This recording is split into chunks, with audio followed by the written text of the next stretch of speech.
ಮತ್ತೆ ಮುಳುಗುವಂತ ಭೀತಿಯಲ್ಲಿದೆ ಕರ್ನಾಟಕ. ಮಹಾರಾಷ್ಟ್ರದಲ್ಲಿ ಭಾರೀ ಮಳೆ, ಕೊಯ್ನಾದಿಂದ ನೀರು ಬಿಡುಗಡೆ. ಕೊಪ್ಪಳದಲ್ಲಿ ಮತ್ತೆ ನಾಲೆಯಲ್ಲಿ ಬಿರುಕು.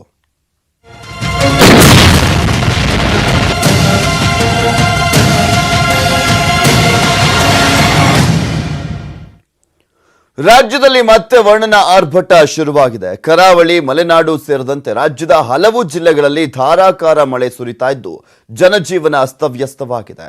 ಅಲ್ಲದೆ ಮಹಾರಾಷ್ಟ್ರ ಮತ್ತು ಪಶ್ಚಿಮ ಘಟ್ಟಗಳಲ್ಲಿ ಮಳೆಯಾಗ್ತಿದ್ದು ಜಲಾಶಯಗಳ ಭರ್ತಿಯಾಗ್ತಾ ಇದ್ದಾವೆ.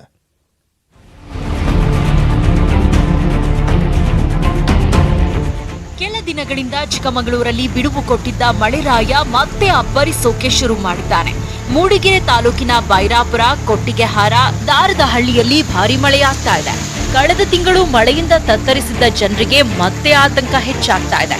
ಚಿಕ್ಕಮಗಳೂರಿನ ತೋರಣಮಾವು ಗ್ರಾಮದ ಸಮೀಪ ಚಲಿಸ್ತಾ ಇದ್ದ ಕಾರ್ನ ಮೇಲೆ ಬೃಹತ್ ಮರ ಉರುಳಿ ಬಿದ್ದಿದ್ದು ಅದೃಷ್ಟವಶಾತ್ ಕಾರ್ನಲ್ಲಿದ್ದ 3 ಪಾರಾಗಿದ್ದಾರೆ. ಇನ್ನು ಲಿಂಗನಮಕ್ಕಿ ಜಲಾಶಯ ಭರ್ತಿಯಾಗಿದೆ. ಮುನ್ನೆಚ್ಚರಿಕೆ ಕ್ರಮವಾಗಿ ಅಣೆಕಟ್ಟೆಯಿಂದ ಶರಾವತಿ ನದಿಗೆ 5,000 ಕ್ಯೂಸೆಕ್ ನೀರು ಬಿಡಲಾಗಿದೆ. ಮಂಡ್ಯದಲ್ಲಿ ಕಾವೇರಿ ನದಿ ಮೈದುಂಬಿ ಹರಿತಾ ಇದ್ದು ನದಿ ಪಾತ್ರದ ಪ್ರಮುಖ ಅಪಾಯಕಾರಿ ಸ್ಥಳಗಳಲ್ಲಿ ಗಣಪತಿ ವಿಸರ್ಜನೆಗೆ ಜಿಲ್ಲಾಧಿಕಾರಿ ನಿಷೇಧ ಹೇರಿದ್ದಾರೆ. ದಕ್ಷಿಣ ಕನ್ನಡ ಜಿಲ್ಲೆಯ ಬೆಳ್ತಂಗಡಿ ತಾಲೂಕಿನ ಚಾರ್ಮಾಡಿ ಪ್ರದೇಶದಲ್ಲಿ ಭಾರೀ ಮಳೆಯಾಗ್ತಾ ಇದೆ. ಸುರಕ್ಷಿತ ಪ್ರದೇಶಗಳಿಗೆ ನದಿ ಪಾತ್ರದ ಜನರನ್ನ ಸ್ಥಳಾಂತರಿಸಲಾಗ್ತಾ ಇದೆ.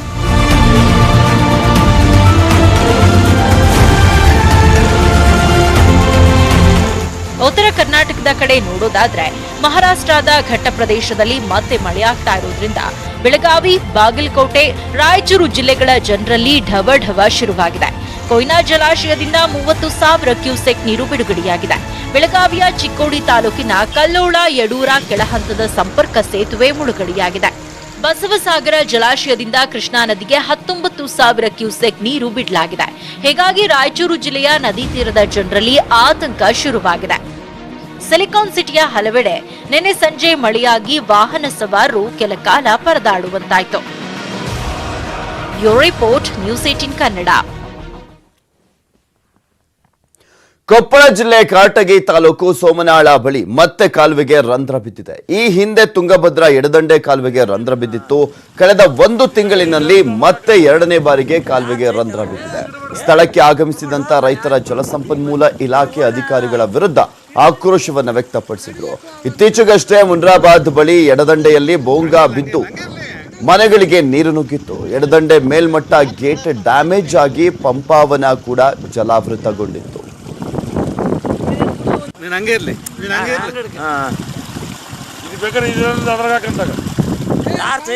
ನಿಮಗೆ ತೋರಿಸ್ತಾ ಇದೀವಿ ಅಲ್ಲಿ ರಂಧ್ರ ಬಿದ್ದು ಯಾವ ರೀತಿಯಾಗಿ ನೀರು ಪೋಲಾಗ್ತಾ ಇದೆ ಅಂತ. ಇದು ಡ್ಯಾಮೇಜ್ ಆಗಿರುವಂತದ್ದು ಕೊಪ್ಪಳ ಜಿಲ್ಲೆ ಸೋಮನಾಳದಲ್ಲಿ.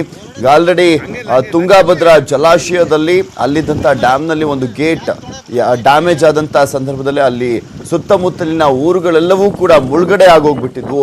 ಈಗ ಮತ್ತೆ ಅಂತಹ ಪರಿಸ್ಥಿತಿ ಎದುರಾಗುವಂತ ಲಕ್ಷಣಗಳು ಕಾಣಿಸ್ತಾ ಇದೆ. ಯಾಕೆಂದ್ರೆ ಮತ್ತೊಂದು ಡ್ಯಾಮ್ನ ಒಂದು ಕಾಲುವೆಯಲ್ಲಿ ಒಡಕು ಮೂಡಿರುವಂತದ್ದು ಒಂದು ದೃಶ್ಯಾವಳಿಯನ್ನ ಕೂಡ ನಿಮ್ಗೆ ತೋರಿಸ್ತಾ ಇದೀವಿ. ಸೊ ಹೀಗಾಗಿ ಪ್ರವಾಹದ ಭೀತಿಯಲ್ಲಿದ್ದಾರೆ ಆ ಒಂದು ಸುತ್ತಮುತ್ತಲಿನ ಗ್ರಾಮದ ಜನರು. ಯಾಕೆಂದ್ರೆ ಅಲ್ಲಿ ಕಾಲುವೆ ಬಿರುಕು ಬಿಟ್ಟು ನೀರು ಹರಿತಾ ಇರುವ ದೃಶ್ಯಾವಳಿಯನ್ನ ಕೂಡ ನಿಮ್ಗೆ ತೋರಿಸ್ತಾ ಇದ್ದೀವಿ.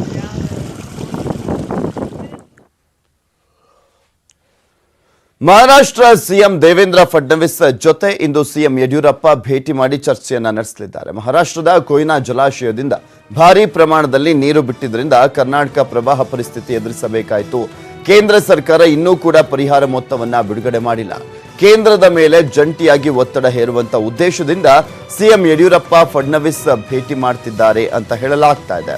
ಇದೇ ವೇಳೆ ಮಹದಾಯಿ ಸೇರಿದಂತೆ ಹಲವು ವಿಚಾರಗಳ ಬಗ್ಗೆ ಚರ್ಚೆಯನ್ನ ನಡೆಸಲಿದ್ದಾರೆ. ಮಹಾರಾಷ್ಟ್ರ ಭೇಟಿ ವೇಳೆ ದೇವೇಂದ್ರ ಫಡ್ನವೀಸ್ ನಿವಾಸಕ್ಕೆ ಭೇಟಿ ನೀಡಲಿರುವಂತಹ ಸಿಎಂ ಬಿಎಸ್ವೈ ದೇವೇಂದ್ರ ಫಡ್ನವೀಸ್ ನಿವಾಸದಲ್ಲಿ ಪ್ರತಿಷ್ಠಾಪಿಸಿರುವಂತಹ ಗಣೇಶ ಮೂರ್ತಿಯ ವಿಶೇಷ ಪೂಜೆಯಲ್ಲಿ ಭಾಗಿಯಾಗಲಿದ್ದಾರೆ. ಸಿಎಂ ಬಿಎಸ್ವೈ ಮಹಾರಾಷ್ಟ್ರ ಪ್ರವಾಸ ವೇಳೆ ಡಿಸಿಎಂಗಳಾದ ಡಾಕ್ಟರ್ ಅಶ್ವಥ್ ನಾರಾಯಣ, ಲಕ್ಷ್ಮಣ್ ಸವದಿ ಸಾಥ್ ನೀಡಲಿದ್ದಾರೆ. ಇಂದು ಬೆಳಗ್ಗೆ 8:50ಕ್ಕೆ ಕೆಂಪೇಗೌಡ ವಿಮಾನ ನಿಲ್ದಾಣದಿಂದ ಮುಂಬೈಗೆ ತೆರಳಲಿರುವಂತಹ ಸಿಎಂ ಸಂಜೆ 7:15ಕ್ಕೆ ಬೆಂಗಳೂರಿಗೆ ವಾಪಸ್ ಆಗಲಿದ್ದಾರೆ.